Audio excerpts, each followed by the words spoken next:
How to back up to Google Drive on Samsung M32. First of all, open the Settings app on your device, scroll down and tap on Account and Backup. Here you will see the option labeled Backup Data. Under the Google Drive section, tap on it to continue. Google will let you know if a previous backup has already been done.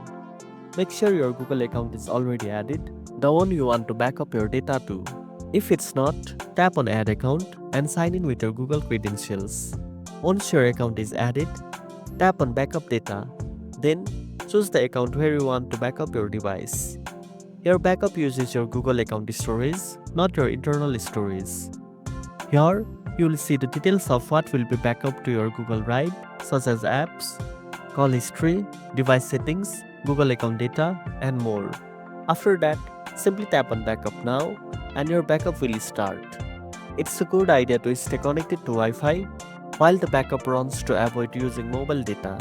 Also, make sure your device is sufficiently charged or plugged in, as the backup process may take a few minutes depending on the amount of data. And that's it. Now you know how to back up to Google Drive on Samsung M32. If you found this video helpful, don't forget to like, share, and subscribe for more tech tips. Thanks for watching, and I'll see you in the next one.